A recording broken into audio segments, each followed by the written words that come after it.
it's Mary. I hope that you are doing well.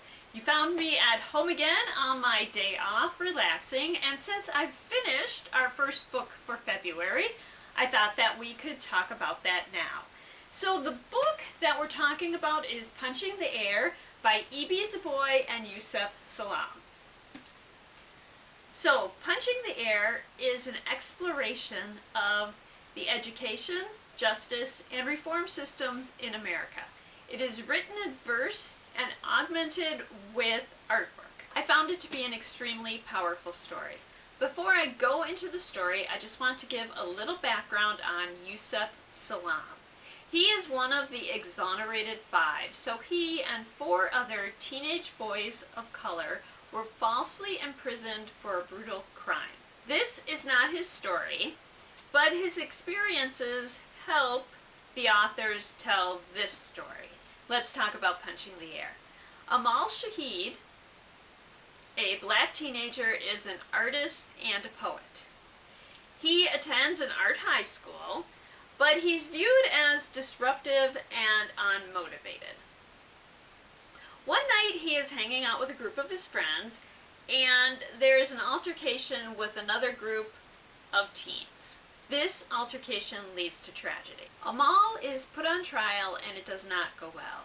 His character witness, one of the teachers from the school he attends, does not understand him and does not help his case. His lawyer tries to help, but instead of viewing Amal as an individual person, he assumes he knows who Amal is and what he needs.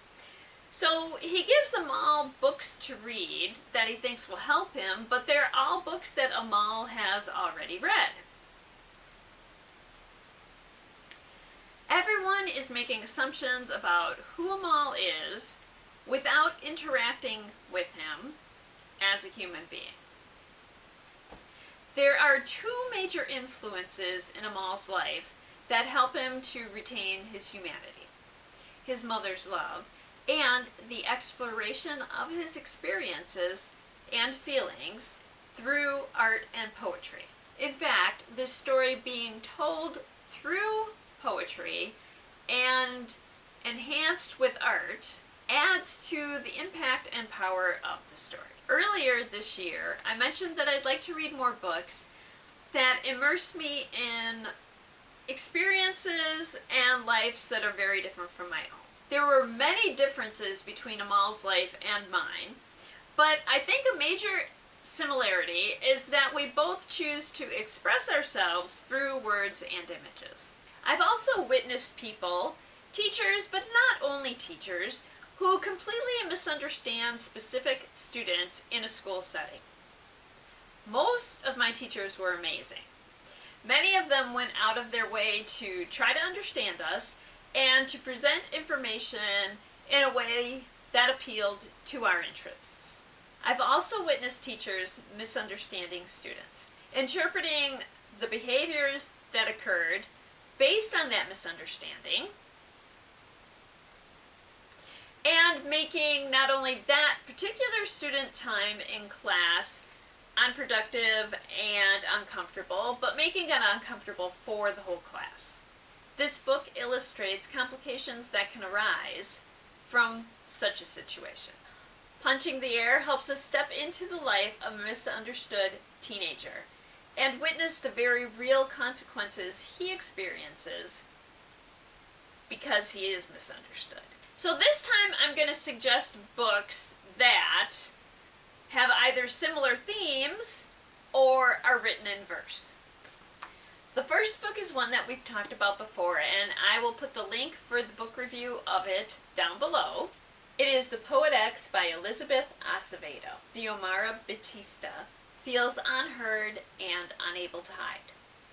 She pours everything into her leather journal, and she understands that it's best in her situation to keep her thoughts to herself.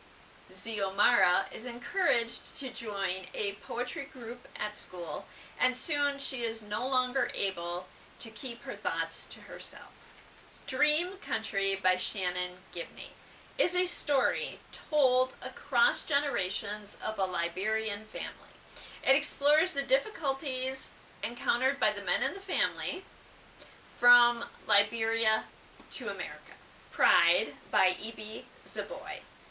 And E.B. Zoboi is one of the authors of the book we talked about today, Punching the Air.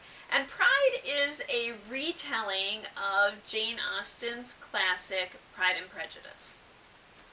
Zuri Benitez has pride. Pride in her family and pride in her Afro-Latino roots. When the wealthy Darcy family moves in across the street from them, she wants nothing to do with them or their 2 teenage sons, especially the arrogant and judgmental Darius. As Zuri and Darius are forced to find common ground, their initial dislike shifts into an unexpected understanding. When the Stars Wrote Back by Trista Mateer is a compilation of short, powerful poems that shine beauty and insight into relationships, love, growing up, and learning to cope. So there you have it. I hope that you look into one of these books, and I hope that it helps you view others with a little more understanding and a little more compassion. I'll be back next week with a review of the book Even If We Break by Marika Nijkamp. I hope that you join us then, and I hope that until then, you enjoy whatever you read. And thank you.